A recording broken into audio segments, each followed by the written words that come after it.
প্রিয় দেশবাসী সবাইকে আসসালামু আলাইকুম। আমি মাহিন, বৈষম্য বিরোধী ছাত্র আন্দোলনের একজন সমন্বয়ক হিসেবে আমি দায়িত্ব পালন করছি। আপনারা সবাই আজকের ঘটনা সম্পর্কে সম্পূর্ণ অবগত আছেন। আমাদের 6 জন সমন্বয়ককে ডিবি কার্যালয়ে তুলে নিয়ে লিখিত বিবৃতি নেওয়া হয়েছে। এ ব্যাপারে দেশবাসীর ভেতরে অনেক প্রশ্ন, অনেক কথা, অনেক কিছু আপনাদের মনের মধ্যে এসেছে। আমি বিষয়গুলো সম্পূর্ণভাবে ক্লিয়ার করে দিতে চাই আপনাদের সামনে। যে 6 জনের কাছ থেকে বিবৃতি নেওয়া হয়েছে সেই 6 জনকে আমরা খুব ভালোভাবেই চিনি। তারা কেমন মানসিকতার লোক আপনারা জানেন। নাহিদ ভাইকে এর আগেও তুলে নিয়ে নির্যাতন করা হয়েছে। আমার শ্রদ্ধেয় বড় ভাই আসিফ মাহমুদ ভাইকে, এছাড়াও আবু বাকেরকেও তুলে নেওয়া হয়েছিল, আপনারা সবাই জানেন। আমি প্রত্যেকের প্রতি অনুরোধ করব তাদের প্রতি কোনো ঘৃণার মনোভাব প্রকাশ না করতে। প্রত্যেকেরই পরিবার আছে, প্রত্যেকেরই নিরাপত্তার ভয় আছে, প্রত্যেকের ভিতরেই পরিবারের প্রতি টান আছে। তাদেরকে সেই জায়গা থেকে অস্ত্রের মুখে জিম্মি করে আমাদের আন্দোলনকে নস্যাৎ করার জন্য সরকার উঠে পড়ে লেগেছে। দেখুন, আমাদের দাবি কিন্তু ডিবির কাছে নয়, আমাদের দাবি কিন্তু কোন সংস্থার কাছে নয়, আমাদের দাবি বাংলাদেশ সরকারের কাছে, বাংলাদেশ রাষ্ট্রের কাছে। আমাদের যে দাবি সেই প্রেস রিলিজ বা প্রেস বিজ্ঞপ্তি আমরা সবসময় সাংবাদিকদের মাধ্যমে দিয়েছি, এবং সংবাদ সম্মেলন কখনো যে ডিবি কার্যালয়ে হতে পারে না সেটা আপনারা ভালোই জানেন। এবং বিশেষত ছাত্রদের সংবাদ সম্মেলন আজকে নাহিদ ভাই, সার্জিস ভাই, হাসনাত আব্দুল্লাহ ভাই, বাকের, আসিফ ভাই এবং আমাদের একজন নারী সমন্বয়ককে তুলে নিয়ে, তার বাইরেও অনেককে তুলে নেওয়া হয়েছে, আপনারা সবাই জানেন। সরকারের এবং পুলিশ প্রশাসনের যে এই সম্মিলিত ঘৃণিত চক্রান্ত, আমরা এর নিন্দা ও প্রতিবাদ জানাচ্ছি। দেশবাসীর প্রতি এবং ছাত্র জনতার প্রতি আমার এবং আমাদের সমন্বয়কের বাকি যারা বাইরে আছে প্রত্যেকের উদাত্ত আহ্বান থাকবে, আপনারা সবাই মাঠে নেমে আসুন। আমাদের কালকে বিক্ষোভ কর্মসূচি আছে এবং সেই বিক্ষোভ কর্মসূচিতে যোগদান করুন।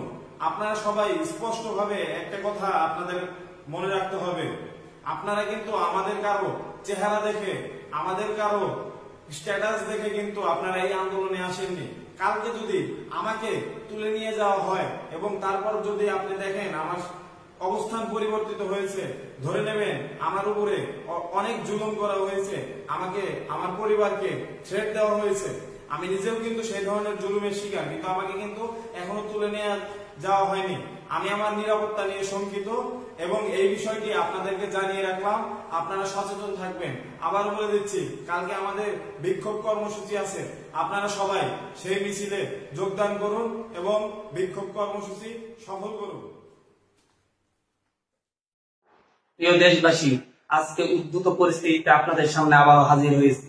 আপনারা দেখেছেন কিভাবে আমাদের সিনিয়র সমন্বয়ক বৃন্দকে হসপিটাল থেকে অসুস্থ অবস্থায় জিম্মি করে ডিবি কার্যালয়ে নিয়ে যাওয়া হয়েছে এবং সেখানে তাদের উপর কয়েকদিন যাবৎ নির্মম নির্যাতন চালানো হয়েছিল। নির্যাতন করে, অস্ত্রের মুখে জিম্মি করে, ভয় ভীতি দেখিয়ে আজকে ডিবি কার্যালয়ে একটা অমানবিক কাজ করা হয়েছে। সেখানে তাদেরকে বাধ্য করে একটি জোরপূর্বক স্টেটমেন্ট নেওয়া হয়েছে, কিন্তু আমরা তাদের চেহারা দেখে বুঝতে পেরেছি যে এটা তাদের বিবেকের স্টেটমেন্ট নয়।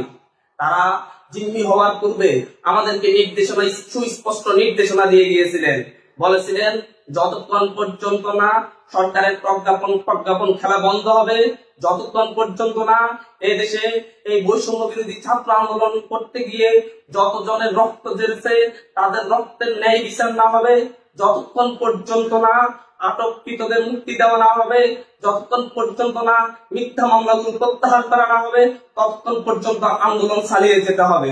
তারপর থেকে আমরা নিয়মিত কর্মসূচি দিয়ে আন্দোলন চালিয়ে যাচ্ছি। একইভাবে তাদের সেই নির্দেশনার আলোকে এবং তাদেরকে জিম্মি করে এভাবে স্টেটমেন্ট আদায় করার প্রতিবাদে আমরা আগামীকাল বৈষম্য বিরোধী ছাত্র আন্দোলনের পক্ষ থেকে সারা দেশে ছাত্র জনতার বিক্ষোভ কর্মসূচি ঘোষণা করছি।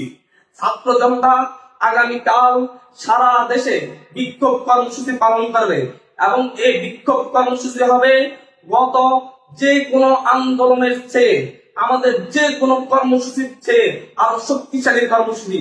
ছাত্র সমাজ ঘরে ফিরে নাই, ছাত্র সমাজ এখনো রাজপথে আছে এবং দাবি আদায় করে সকলের ন্যায় বিচার নিশ্চিত করে তারা ঘরে ফিরবে ইনশাআল্লাহ।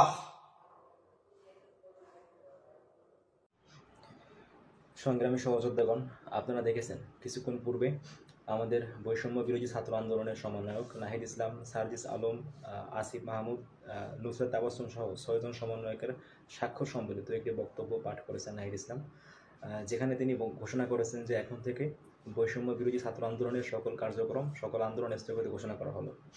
কিন্তু আপনারা যারা ভিডিওটি দেখেছেন আপনারা দেখে থাকবেন নাহিদ ভাইয়ের চোখে স্পষ্টত ভয়ের ছাপ এবং তার পায়ের উপর একটি নিউজ পেপার বিছানো এবং তিনি লুঙ্গি পরিহিত।